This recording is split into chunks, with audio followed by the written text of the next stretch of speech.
Welcome to A Celtic State of Mind. I'm Paul John Dykes, and today I'm joined by Natasha Meikle for the ACSOM Bulletin. Welcome back, Natasha, after the weekend where you covered the game for us at Easter Road. No Lawrence. Obviously, there's other things to be doing on a Tuesday that doesn't involve the ACSOM Bulletin. So I have no idea how he can have better options than being on here, but there we are. Now, talking of better options, I do have some concerns about Eddie Howe. Today, the big story on Sky Sports is that Roy Hodgson has officially announced that he's departing Crystal Palace. We kind of expected it, but it's now official. This is a manager who has an illustrious coaching and managerial career, which actually started off at Arbroath. His first coaching role was at Arbroath, believe it or not. Although you don't see that on Wiki. I don't know if he's tried to hide the fact, but he's obviously had a big career. He's gone instantly. Who's linked to the job? We've seen Eddie Howe linked to the job. And I'm looking through all the different kind of reasoning behind why he's not been announced as Celtic manager. There's lots of pundits out there, Natasha, who are confident that Eddie Howe has the job. Now, if that's the case, you're then left to wonder, is it due to this unfinished business at Bournemouth? We're waiting on X, Y and Z. What will happen if Bournemouth actually win promotion this pre-season? What if that happens? Does that affect anything? And anyway, if Eddie Howe is the man, why do we not just announce that? I think there's going to be a few different reasons. The one that I'm hearing that seems to be legitimate and gaining a bit of traction is that there are ongoing contractual obligations to Bournemouth. It's been suggested that he's on some sort of garden leave, which I think is probably not the case. What's likely to be the case is that even if his employment is terminated with Bournemouth, there are still certain clauses that can be included in an employment contract that continue after termination. Right. And I wonder, and what's been hinted at is that there's some of these in place, which it's known as restrictive covenants, basically preventing him from getting another job or competing or soliciting staff for a set period of time. So there is a school of thought, and it is a possibility that Howe is still contractually obliged to Bournemouth in terms of these restrictive covenants, which means that he's not free to take up another job for a set period of time after his departure from Bournemouth. Even if that's not the case, what he might not be free to do is work with staff from Bournemouth for a set period of time or solicit them away from Bournemouth. So it's likely that there's these sort of contractual obligations in place that Celtic are at the moment trying to negotiate how out of. So there might be some discussion with Bournemouth going on there. From a Celtic point of view, if you're going to try and release someone from these obligations and get them to you now, it's going to cost money. So if these are in place, and we are just speculating, what could be the case is that Celtic might have to pay a sum of money to Bournemouth, or they just wait until this restriction expires and not have to pay money to Bournemouth. So it could be that. It could be a bit of debate over whether they do pay the money just to get him announced. If he's not going to start until, the summer anyway, why not just wait? Equally, it might be how waiting on his backroom team. Look at the position Bournemouth are in at the moment. All these employees who are working for Bournemouth, the coaches, the staff, the physios, who he might want to bring to Celtic, are likely to have clauses in their contracts saying that if we get promoted, your wages triple, quadruple, who knows? So if you were them, would you not be waiting to see how Bournemouth progress before then negotiating any salary with Celtic? Because then Celtic might have to pay out more money to compensate for the fact that these staff at Bournemouth are potentially giving up the opportunity of quadrupling their wage on promotion.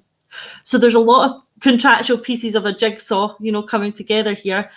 Like I said, this is all speculation. Speaking as fans, we don't know the contractual position with Eddie or Bournemouth or anything, but there's a lot of rumours that this is what's in play, and that might help explain it. Well, we're certainly speaking to the right person when it comes to the employment side of things, Natasha, and that is very interesting to consider, because I think there's a lot of fans like David Bradley who are looking at how the news is developing today. Roy going at Palace, a bit worried now. I also think that, some people of a certain vintage have scars of deals looking as though they're over the line and at the last minute them kind of faltering. And I think fairly recently we've seen something similar in respect of the Ronnie Dyler deal.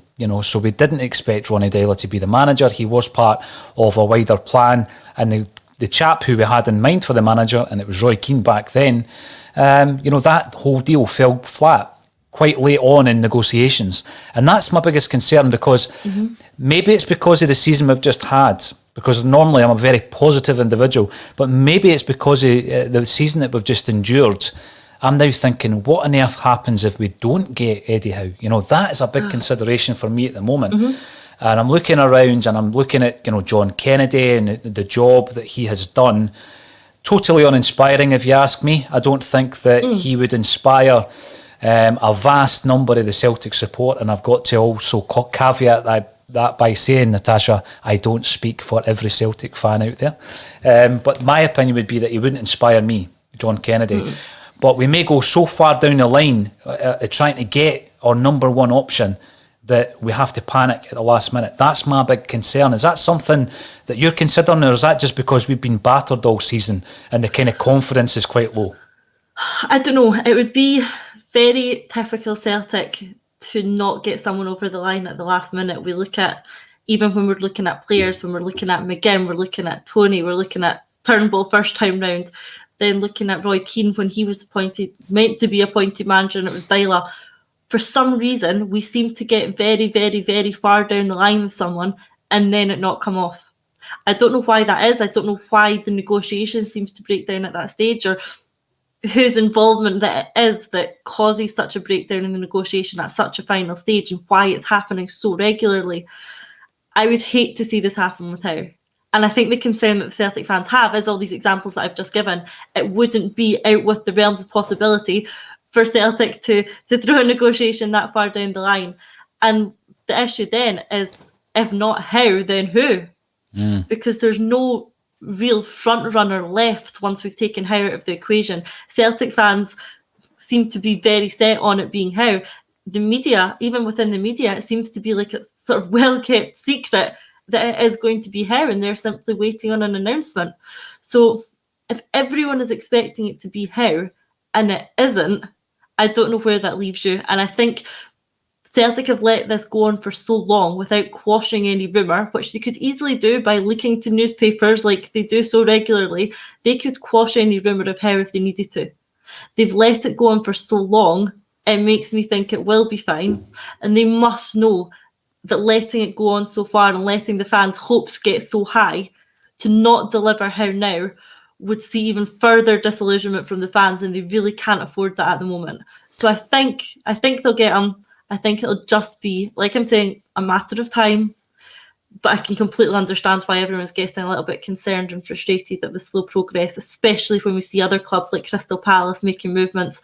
That's only going to unsettle the fans more, and thinking, well, what if Howe does go to Crystal Palace?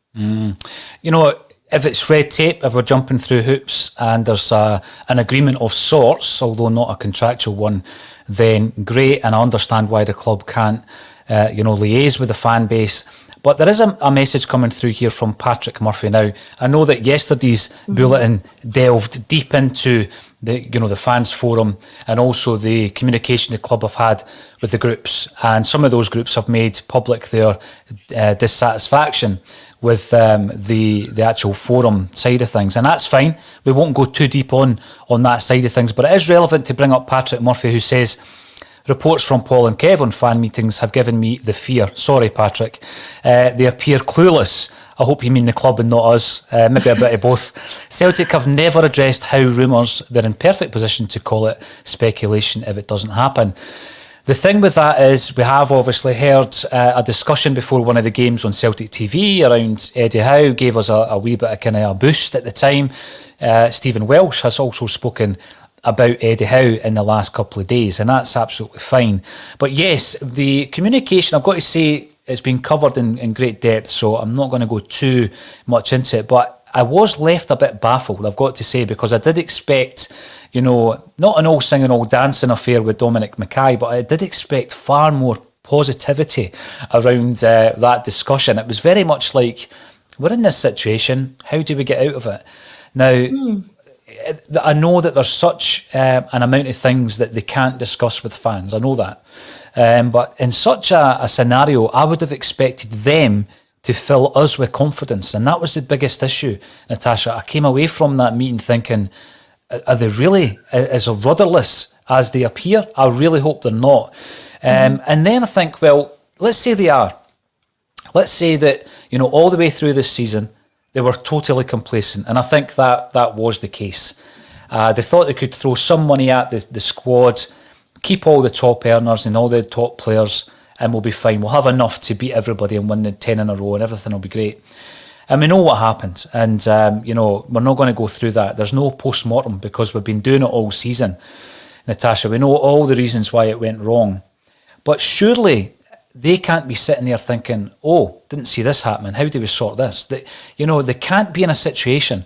And if they are, then had they communicated, had they given us the engagement we've been crying out for all season, then that massive gap between their thinking and where we are would have been shortened by some distance if they had known, and I don't mean one individual, I don't mean one group, but if they had been engaging with us all season, and not just ACSOM, all the other groups of fans, then surely they would have been better prepared for where we are just now. I mean, it's absolutely baffling, the communications that were coming out of that meeting. Kevin Graham describing it as the worst meeting he has ever attended yesterday's show. I agree with the comment that filled me with fear as well.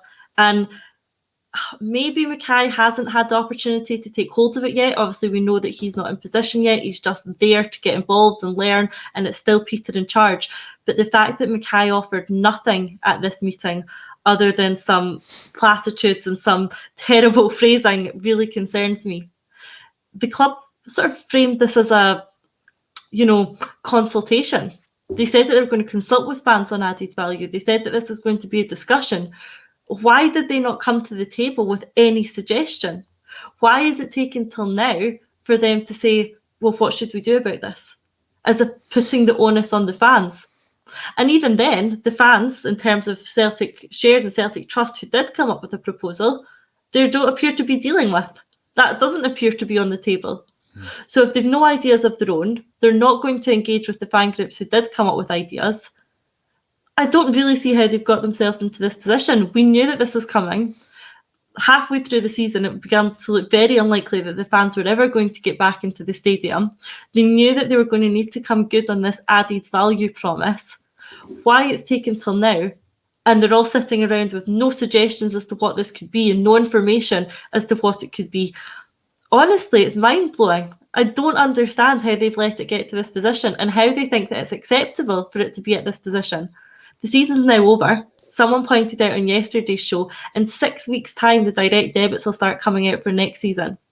We know nothing about who the new management team will be. We know nothing about the direction the club are heading in. We know nothing about the value that we're going to get back on last year's tickets, if any. That's a really difficult position to then, apparently by the end of the month, be asking the fans to put their hands back in their pocket and fund another season ticket. It's a tough sale. It's a really tough sale. It's a really hard sale. And I know a lot of fans will be in a position where they'll pay anyway. A lot will. A lot will just happily pay the money and buy their season ticket regardless. But that, for me, shows a sense of entitlement on the board. I mean, the fans get accused of being entitled and used to winning and all of this. But for me, it's the board that are entitled. They assume that we are going to turn up quietly, pay them our money and go away without complaining. That's entitlement if they think that that's going to continue to happen. And while, yes, absolutely, some fans will continue to pay and will continue to turn up regardless of whether there's any refunds or value, whatever, we need to respect that there's fans who aren't in that position. And there's fans whose financial positions are difficult as a result of the difficult last 18 months that we've had. And so what I would say is to the fans who say, we'll just pay anyway, we'll just turn up, have all my season book money. Think of the fans who aren't in that position. Think of the fans who are struggling and are relying on some form of refunds from last year or some sort of discount going forward. Even if you're in the position, the very fortunate position of being able to fund your season ticket next year, think of the significant number of people who won't be. And not only that, the club need to think about these proportion of people who won't be. The people in that meeting give a significant portion of their monthly wage to Celtic, and the people dictating that meeting take a significant wage from Celtic. So we're all Celtic fans, but we're all in very different positions, and I think that the club just aren't recognising that enough. No, you're right. This entitlement, the word crept in when describing Celtic fans this season, and we kind of called that out throughout the season, Natasha, because I just felt it's not an entitlement to have standards for your football club, and when the standards slip, as they undoubtedly did this season from a very early stage of the season, then you've got to question it and you've got to challenge it. But as soon as the Celtic fans did that, we were being called entitled. And I think I put a tweet out just maybe at the weekend, actually, where, I kind of flipped that because I felt as though the board were acting in that way, in an entitled manner. Just to go back on your point there, going out and renewing your season tickets, great if you're able to do it. But to expect, and there was an expectancy, because as soon as the first person who commented at that meeting stated, I'm going to renew multiple tickets from my household and you should all do the same. The actual comment that was made by the chair of the meeting was, that's what we like to hear. Now, he might have been trying to say that in a tongue-in-cheek kind of way, but it didn't come across like that. And if he was, then he needs to know his audience, because the Celtic fan base at the moment are so frustrated that every single thing that's said, you're going to analyse every word. You're going to analyse every single word. I described it as doom and gloom via Zoom, because that's what it felt like. That was the first time I ever attended a fans forum. I wasn't invited. I was able to attend via a friend of mine, so I didn't partake or participate in any way, shape or form. Going forward, I certainly would, and it would be in consultation, I guess, as well, Natasha, with the ACSOM kind of audience. I'd be asking, what kind of things do you want us to raise here? And we would be doing it, on behalf of anybody who wants to raise the points. So for me, when I'm looking at some of the things that people commented on, one of them was Dominic Mackay's insistence on using the term noisy neighbours. How right was he, by the way? And we'll come back to that, because that was in advance of the weekend. But yes, it's one of these things where we are one club, we're half of nothing, right? We're not half of anything. And I think we really need to start, actually aspiring to be the club that we continually tell the supporters that we are. So if we want to talk about values, as Jim Orr has mentioned many, many times this season, then we just need to look at ourselves. We need to sort out our own backyard. The engagement element, and I always try to be as balanced as possible, the club are actually going to be engaging with the Celtic State of Mind on Thursday, and hopefully we'll be able to build a relationship where, in terms of not just access, Natasha, but that will be part of it. In terms of engaging with the club, that will improve as next season goes ahead. We've made some inroads this season, but I'm hoping that we can access the club far more going forward. And I believe that is no coincidence that that's happening with the incoming Dominic Mackay as well. I think he's had a big part to play in this change, this shift of attitude towards fan-based media like ourselves. Yeah, absolutely. By what all accounts, Dominic Mackay is big on fan engagement and things like that. So now I want to see it in practice. I don't believe any of the meetings that we've heard, the fans forum meeting or the one before that, I don't believe they were great examples of engagement. So what I want to see from Mackay going forward is his own idea of what engagement is, and for him to show us what he's all about in terms of that. And you know what else? It'll be mutually beneficial. It'll be beneficial for the club to have that level of engagement, and it'll be beneficial for the fans to have that level of engagement. And having those two sort of more aligned will help fix this disillusionment that we see at the moment among the fans. So it can only be a positive. We're not asking, Celtic Trust aren't asking, the affiliation aren't asking, none of the supporters group are asking to have, consultation and a say in all the decisions of the club. We're not going to ask for a vote on the new manager or any of their board meetings. But what we are going to ask for is to be engaged with and to be discussed with directly, and for the club just to be a bit more open and transparent about some of the things they do.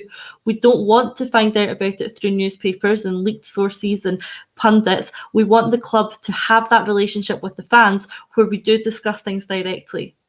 It's difficult. I know we're a large fan base, and I know that sort of communication is going to be impossible. You look at clubs like Partick Thistle, for example, and one thing they do regularly is have the manager, the chairman, the CEO, whoever, in a room with the fans, taking questions, having a discussion. That's not very easy from a Celtic point of view because of the size of the fan base. So those things like the fans forum try and address that. But what I want to see from Mackay is his innovation in terms of accepting, yes, this is a massive fan base. How do I engage with that? And how do we have proper communication channels between these groups? And I'm not here to give him the answers. I want him to have the answers. He's meant to be great at engagement. Come and tell us how you are going to engage with us and how it's going to improve the relationship between the fans and the club. I've always felt that, there could be more engagement, Natasha, with the fan base. I mean, you take a simple thing, like every single pre-season now, there's a massive launch of kits. Now, these kits, ×3, every single season, are being sold to us, the punters, the fans, the season ticket holders. Yet, I've only heard of one occasion where there was consultation with a fan base, and it was very much generic. It wasn't, presenting you with 4 different options and saying, what do you think would work? Because we're the people that actually buy these jerseys, if not for yourself, then for your nephews and nieces and kids and all this kind of stuff. And I remember Kevin Graham, in actual fact, telling me that at a similar kind of meeting, when it was in person, they were speaking to some kind of brand expert who was working alongside New Balance, it was at the time, who were trying to pitch, believe this or not, that Celtic might conceivably have a blue away kit. And New Balance were trying to sell this idea at one of these forums. This is true, and it just showed you how far out of touch they were. And that wasn't a million years ago. That was during the 9 in a row campaign. That was under Brendan Rodgers. And they were trying to say, well, but, blue sports jerseys sell X amount more in the States than green and white ones, or, some of the various other colour schemes we've had, yellow away jerseys, black away jerseys. Incredible. But it happened, and it happened at one of these forums. And it just shows you the actual, this vortex that these ideas go into, and without even consulting with the Celtic fans. A worse kind of example of that, or was it? Probably, yeah, because it went into play. It was under Terry Cassidy, whereby there was obviously no consultation with fans. He did whatever he wanted. He was a chief executive way back in the 90s. He was the first guy that gave Peter Lawwell a job at Celtic, by the way. Back in the 1990s, and he did a deal with People's Ford, which allowed red, white and blue in the front of the green and white hoops, and the outrage at that time, and even yet when you look back, red, white and blue, no way at that time would Rangers at that stage would have had green, white and gold, or green, white and yellow on their green, white and orange on their jersey. Absolutely no chance. But it showed you how out of touch that guy was. And I sometimes wonder, although things have come on leaps and bounds since then, Natasha, just how close that gap is, because I'm not sure it's getting any closer. And I'm hoping that Dominic Mackay changes that. Yep. I can't remember which club it was down south. Was it Chelsea? Someone will remind me in the comments, who are going to have a fan at their board meetings. Not in terms of having a vote, not in terms of being a director, just having fan presence at the board meeting just to provide that element to it. Now, I think what Peter Lawwell and Dermot Desmond and the likes will say to that is that they are Celtic fans. But we've discussed at length how they are quite out of touch with the everyday Celtic fan. I think it's a great idea to have that sort of representation at the decision-making process, not to have a vote, but simply to offer a red flag if the board are going way off tangent, and that the fans can see that and stop it at that early stage. And it's just a case of having someone there at these meetings to put their hand up and say, listening to that idea, the fans will hate that. Yeah. Just making them aware. It doesn't mean that they have to not do it. It doesn't mean that they have to change their thought process. Just making them aware of what a fan feeling will be on that. Now, like we've said, there is no one Celtic fan who can represent the entire fan base. We're all different. We all have our own views. But we could have someone, a group of people, a collective available for these meetings who are able just to make sure that the Celtic ship is not being steered away from our values and what we think our club should stand for. So I think that the club in England, Chelsea, doing that is is a great idea. I'd like to see Celtic consider that as part of better engagement, because I think, again, it's coming back to that mutually beneficial thing. The club could be prevented from making some absolute howlers. Maybe someone there in these meetings could prevent them completely dropping the ball on some of these things. And then the fans would be prevented from the club making these howlers. So again, mutually beneficial, and I think it's a good idea going forward. I can just imagine you, Natasha, sitting at that boardroom table with a hand up saying, about that blue away jersey, Dominic. But exactly. I remember having a discussion during the putting together of my Celtic jersey book, which has actually taken 6 years, almost as long as Celtic have taken to announce a new manager. And we were talking to the club about getting a very difficult to find jersey, not one from the 30s or the 40s, because this is all match-worn stuff. It was actually the away kit, Natasha, that was silver and pink. It had a pink caveat on it, right? And the reason it was difficult to find is because we never wore it. So we couldn't get a match-worn jersey because we'd never worn it in a game. And I remember they were able to supply it, and I went through to Celtic Park with a photographer to take a picture of it. And during that discussion, they were saying that there was something like 15,000 of them in storage because they couldn't shift it. I mean, what did they do with them? They would have been difficult to move. And I think if you asked 1,000 Celtic fans, 100 Celtic fans, their opinion on that jersey before it went into production, they would have given you their view on it. And it might have been a bad idea to go ahead with it. By the way, again, I'm sure there are Celtic fans out there who loved that shirt, but it probably was one of the least successful Celtic jerseys in terms of sales. No, it wasn't a Celtic jersey. That was, did I hate it in terms of a top? The grey and the pink is kind of the colour scheme I've got going on behind me. You'll see I didn't hate it in terms of a top, but it's not a Celtic jersey, and a fan present just at that decision-making process to say, you're going so wrong here, could have prevented that from happening. I know, it is quite a concern. Shameless plug for the book as well, but there you go, it might be out at some point this year. Big shout out, actually. I got a message just this morning. I would like to say hello to John Allen from Cumbernauld. John watches the ACSOM Bulletin, Natasha. He has recently retired and he has been filling an hour of his day watching ACSOM. So welcome to the show, John. Delighted you're enjoying it. And hopefully we can talk about more positive things going forward next season, because there's been a lot of doom and gloom over the last year. Now, Ewan Stars, who comments quite a bit, thanks for getting involved. Ewan, you're commenting on YouTube, says, this is going to be the biggest rebuild in the club's history if we don't start it soon and announce a new manager. This could be the worst rebuild ever in Celtic's history. My big concern about that, and I'm like every other Celtic fan, I'm reading all the gossip, the comings, the goings. We know that Laxalt and Kenny are gone. I don't think they'll be coming back. We've been linked with people like Siriki Dembele. Now, this is an interesting one because he's the elder brother of Karamoko, and he used to play for the Jimmy Johnston Academy out at Cathkin Park. Very useful player in actual fact, but he's out of contract. But the reason I bring that one up is Peterborough. You may be familiar with Dara McAntony, who owns the club. Dara is going to be appearing on a Celtic State of Mind in the next couple of weeks, where he is going to be discussing Celtic's future in relation to a British Super League, Natasha. So very interesting chap, and that'll be an interesting chat as well. He's a big Liverpool fan. I'll see what he thinks of Celtic's proposal to join a British league. We'll see what he says about that. Lewis Ferguson. Yeah, and by the way, I don't know if you've ever seen him on Sky Sports, but he adds some real charisma to what is often quite a dull performance on the news bulletins. He comes in and he's blunt. He just says it like it is. So I'm looking forward to chatting to him as well. Yeah, look forward to hearing it. Now, the rebuilds, Lewis Ferguson from Aberdeen, Aaron Hickey coming in from Bologna. We already made 300 grand off of his move. I could go on. Odsonne Edouard being chased by Brendan Rodgers. It goes on and on and on. Now, with so many comings and goings, what I'm going to be asking, even if we bring in Eddie Howe, and I'm trying to remain positive about that, Natasha, even if we bring in Eddie Howe, one pre-season is not going to be enough, is it? I mean, you're going to need a magic wand to turn that around in one pre-season. I mean, 2 months ago, we were saying we were short on time, so I have no idea what we are now. Very, very, very short on time.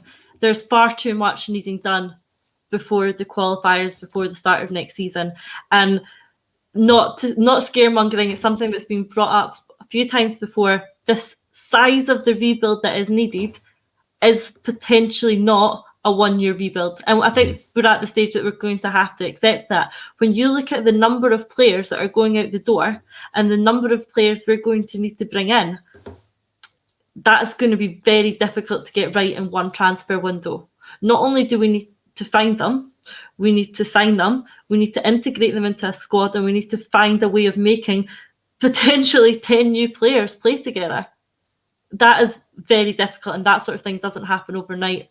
On top of that, it's going to be a new manager, it's going to be a new captain, we're going to lose a lot of leaders from that dressing room. This is a very, very big task, and it's so important that the manager we get in, hopefully Eddie Howe, is capable of achieving that. The time he's got to do it is going to be a massive challenge. All I can hope is that Howe is already, in all but legal terms, signed up to be our next manager and has started planning already.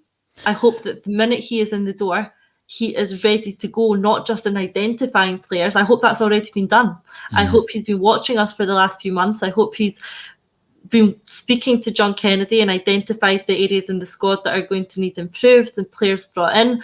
And I hope that we have a list of people that we are ready to go out and get the minute that the new manager gets in the door. Because we need these players in sooner rather than later so that Howe can start working with them, so that we can start getting an integrated team ready for the Champions League qualifiers.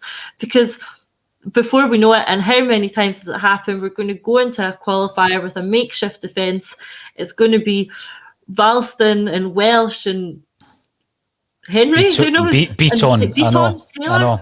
And again, it's this makeshift team. And the frustrating thing is that it didn't need to be this rushed. I know it's been a big task, but Lennon's been gone for nearly 10 weeks now.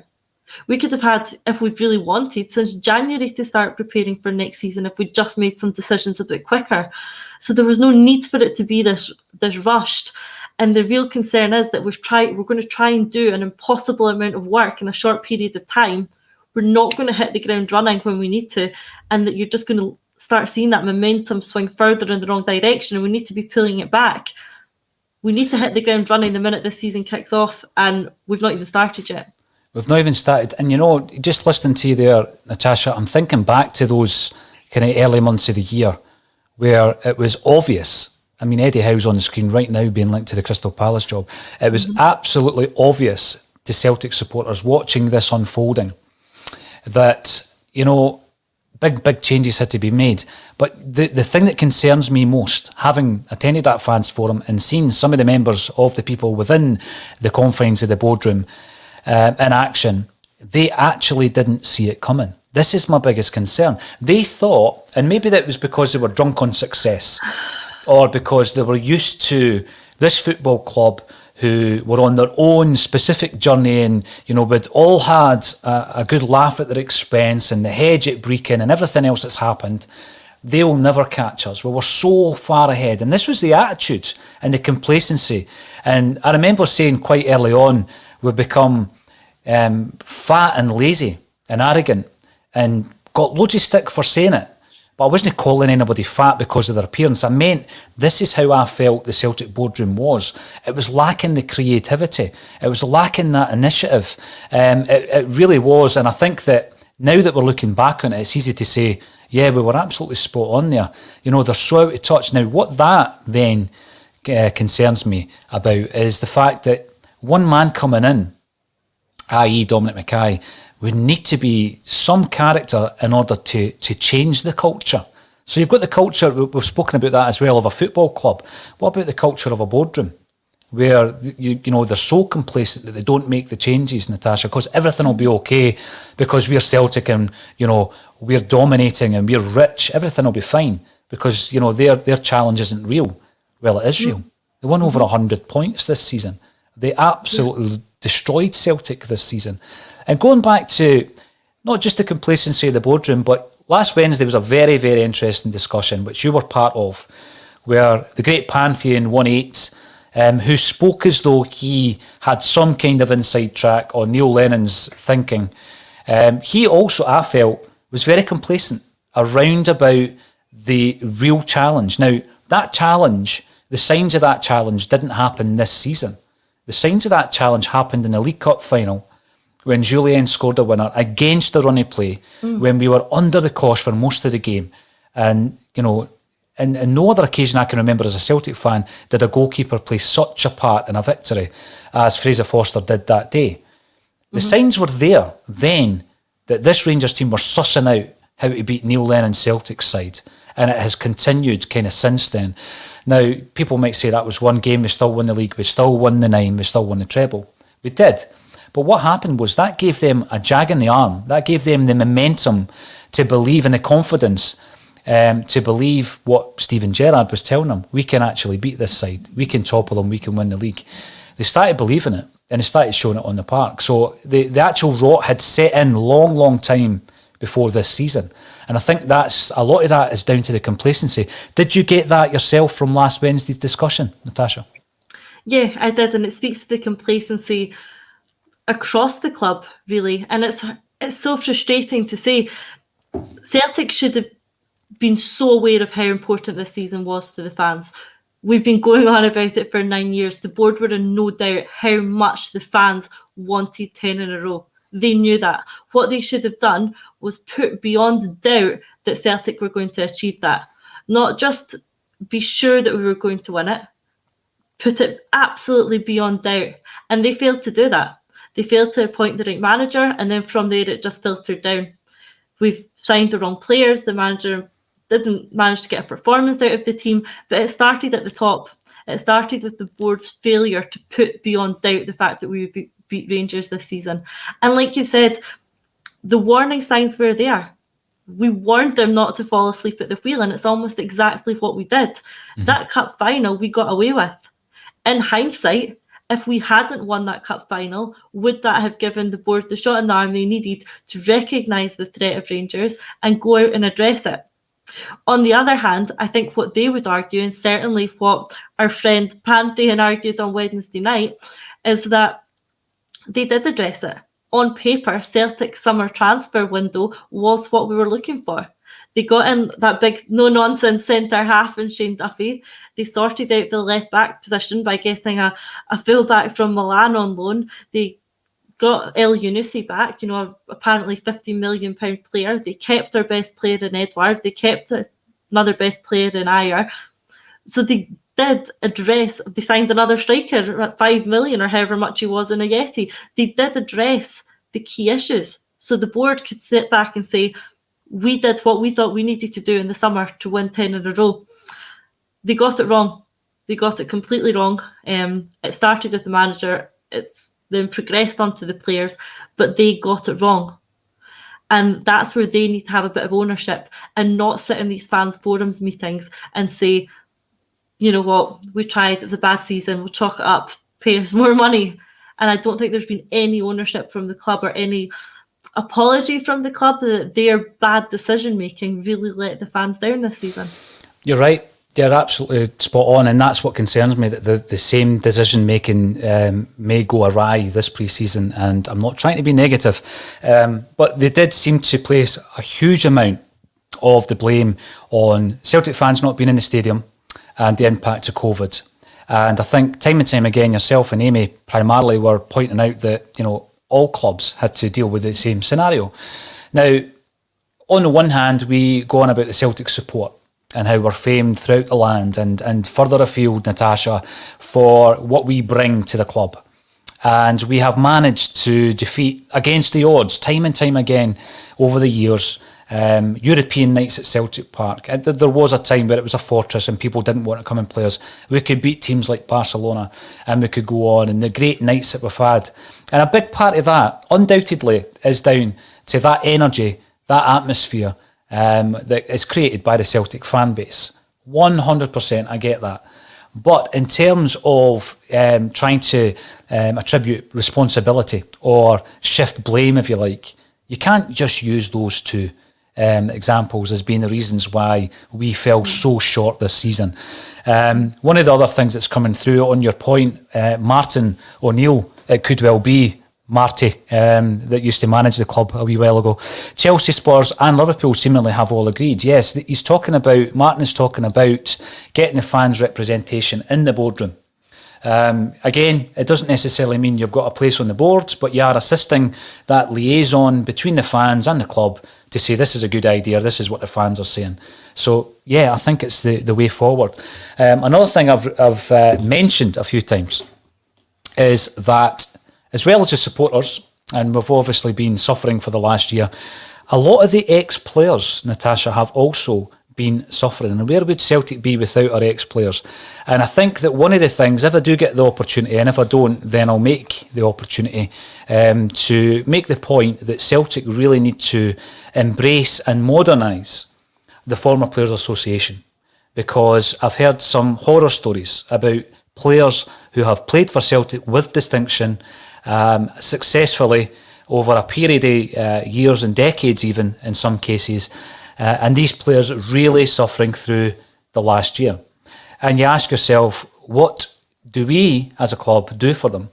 Well, the answer is not a great deal. And that is the whole function, or one of the main functions of a Former Players Association. Again, we're going into this engagement. Natasha, there's a lot of Celtic players who feel and have felt disengaged with the club for a long, long time. Just to give you an example, I did a book launch back in 2013 up at the Celtic Park, and some of the players had never been back since they left the club. And I'm talking decades had passed and they'd never been back at the club. So I'm going to give you an example. So one of the examples is from Fairland Athletic. So that arrived this morning, and that is the Former Players Association monthly magazine that we get because we actually contribute to the Former Players Association. A Celtic State of Mind do. Now, what they ask for is they ask for 20 quid a year. The Dunfermline Former Players Association asks for 20 quid a year, and they look after their former players for 20 quid a year. So they obviously have a lot of members, and if you are a former player, they make sure you get into the games for nothing. They make sure that you get hospitality treatment throughout the season. Not every game, but they also ensure that you get invited to club events to make you feel as though you are part of this community of ex-players. And also, though, if you're struggling in terms of your mental health, addiction problems, you need an operation, and it would assist your life and make your life a lot better if it was done privately rather than having to sit in a waiting list, Natasha. They will assist. It's time for Celtic to modernise what we have as an FPA and look after our ex-players as well. And that's something I think collectively as ACSOM, we're going to be pushing for that moving forward as well, Natasha. Yeah, just want to echo all of that. Couldn't agree more. When you look at the club and when all the fans sit back and think of what are the values of the club, what is the ethos of the club, what do we want our club to stand for, then I absolutely believe that looking after our own and looking after our ex-players is very, very highly up there. So definitely a cause I support. Particularly one incident comes to mind for me, which made me think a lot about how the club treat our ex-players, is that I was in an area of the club after the game having a drink, and Pat Bonner was at the next table also having a drink. Club stewards came and removed Pat Bonner from the bar because he didn't have the correct pass on. He didn't have the right pass to be in that section of the stadium. Now, for me and for all the fans round about, they were saying that Pat Bonner should be allowed anywhere in the stadium that he wants to be. He's one of our own, he's an ex-player, and we should be looking after him. But no, while sitting, having a drink at the table, he was asked to leave. Everybody round about offered him their own pass, but no, he was actually made to leave the area until he could go and sort a pass out. And that, for me, is just awful. And that is not how we should be treating our ex-players. And certainly more needs to be done from a Celtic perspective and making sure that we do look after our own players. Taking that example you just gave there, making sure that they all have access, hospitality access to every game. Why not if they want it? So yeah, that one for me is certainly about how we deal with our players.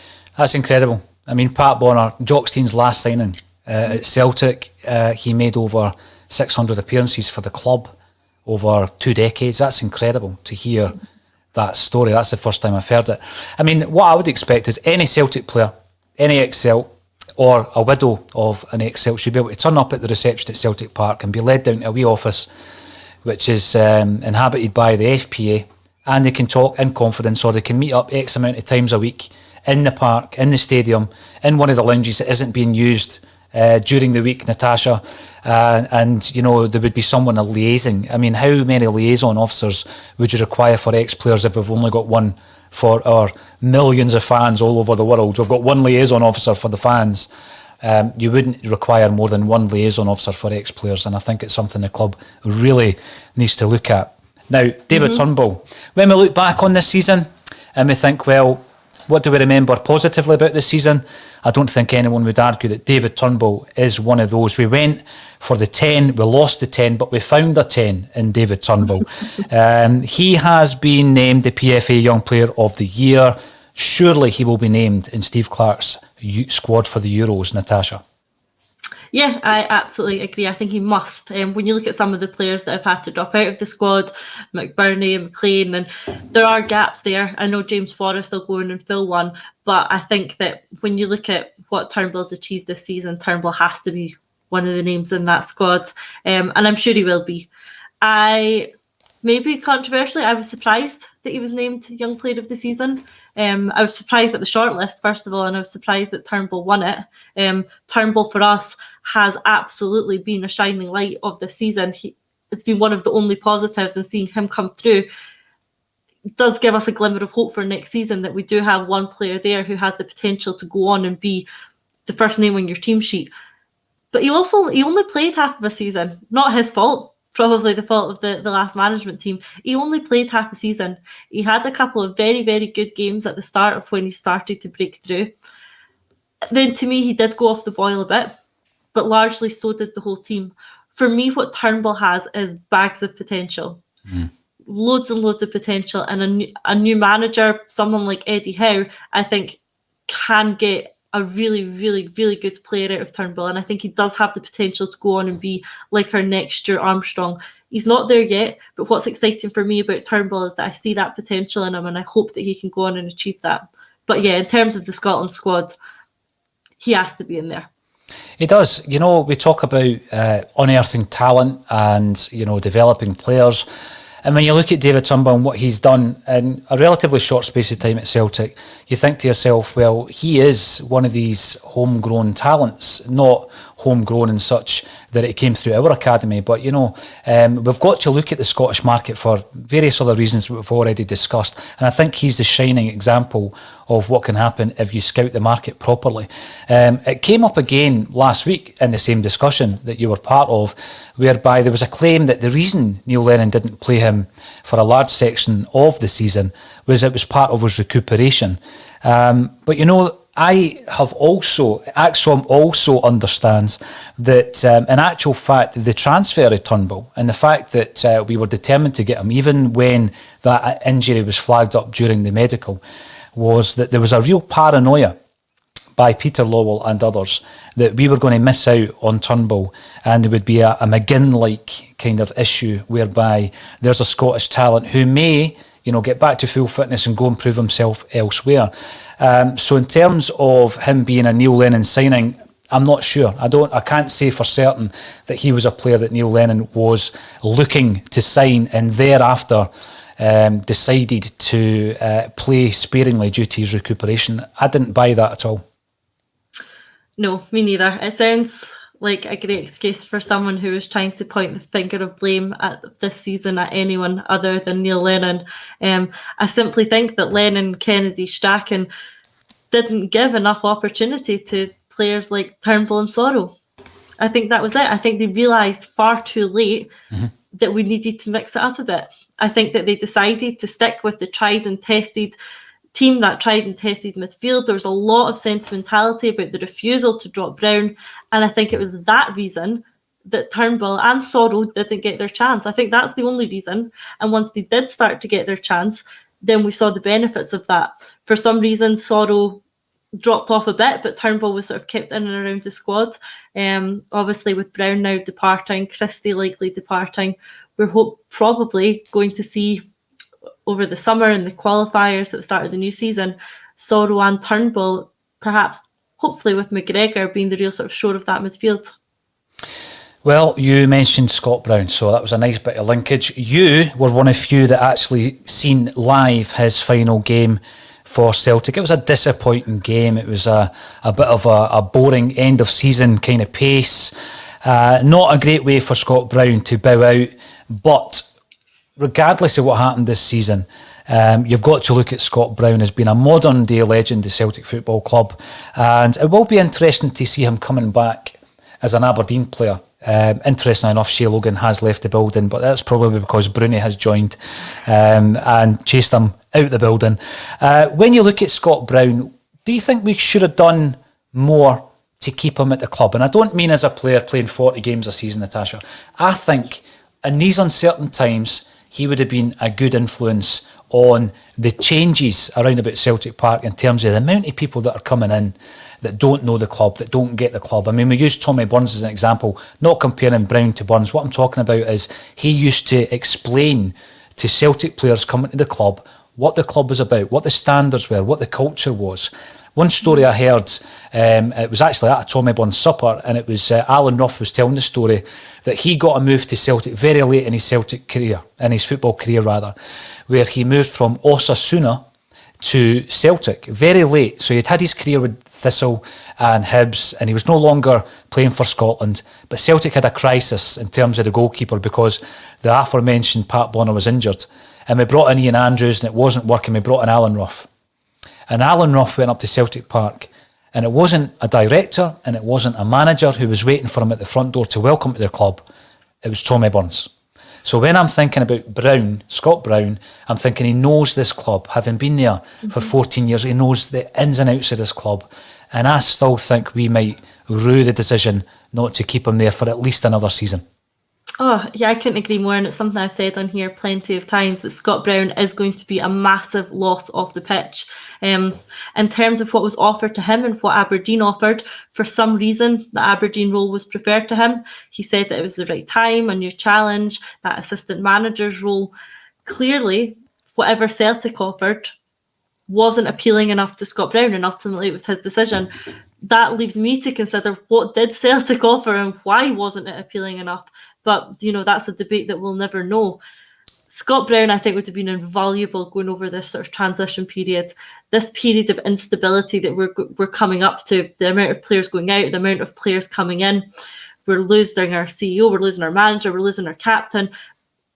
That stabling presence would have been Scott Brown, and it'll be so missed, and just making sure that the players integrate. You've listened to him over the last few, the last week of the interviews he's done. He seems to have been absolutely vital in keeping that group of players together, even through the pandemic, checking in, making sure everyone was okay, creating that bond, making sure there was that real team spirit in the dressing room.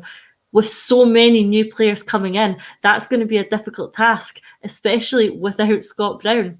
Callum McGregor, James Forrest, yes, they will be there, but they are not the characters and the personalities and the type of person and player that Scott Brown is. And I think he is going to be an absolutely huge loss. Of course, it was his decision, so wish him all the best at Aberdeen. But I think Celtic will rue not offering him enough to make him turn down that Aberdeen offer.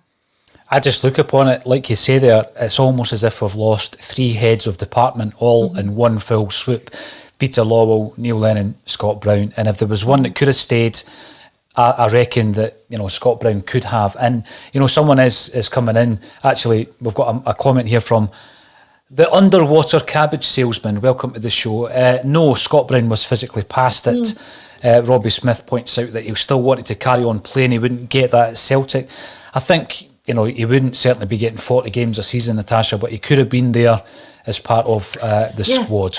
That's it. We're not saying that he's going to have an influence in the middle of the park every game. I wouldn't have him playing every game. Maybe 10 minutes at the end here or there, maybe 20 minutes, maybe a full game from time to time. He would have been part of the squad, but I'm not saying it's his presence on the pitch we're going to miss, but we'll miss that to an extent. But where the massive, massive loss is going to be is his presence off the pitch. Yeah, definitely. Now, interesting enough, there's a lot of comments coming up saying that Frank Lampard will be named the manager of Crystal Palace. What if another ex-England midfielder is named the manager of Crystal Palace? Because when you look at the situation over the weekend, interestingly enough, almost prophetically, Dominic Mackay was calling Rangers the noisy neighbours. Well, they were pretty noisy. Why am I talking about that in a Celtic state of mind? Well, it could affect Celtic because they're talking about strict liability for football clubs because of the scenes at the weekend.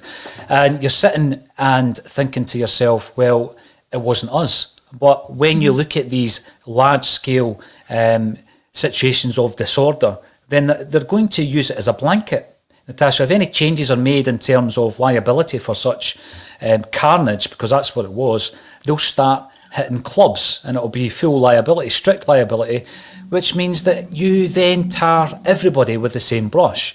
I mean, what I would implore everybody out there to do is Andrew Smith. Andrew Smith is a fantastic writer and a very lovely human being. I've had the privilege of meeting him as well. He wrote a fantastic piece in The Scotsman. He wrote an article and it was all around Rangers, the superiority syndrome. Have a read of it because he is on point. He gets it absolutely spot on, Natasha, because we're not just talking about something getting out of hand. This is deeply inbuilt belief systems in a group of people whereby there is no self-reflection on this, by the way, by the club or anyone else who was involved. This is anti-Irish and anti-Catholic hatred on a massive scale, and we've seen it playing out on social media and later on the news. And we had a wee chat before we came online. The one thing I think that's come out of it is we're finally seeing the terminology being used, anti-Irish and anti-Catholic. That's what this is. You can't just say that's sectarianism, and you can't just say Celtic are part of the problem. That was absolutely on show at the weekend. And if anything can be taken out of it, I think that is the only positive, that we're now talking about the proper terminology. This is anti-Irish and anti-Catholic hatred that is on display every single day of the week. We see it not just in football. You see it in this country, in the workplace, you see it in the street, you see it in public, and you see it on social media time and time again. Anthony Joseph of Sky Sports tweeted out the other day that he had reported some violations to Twitter, and they weren't even deemed appropriate to have violated Twitter's rules. Yeah. So there needs to be a change in attitude around this, isn't there, Natasha?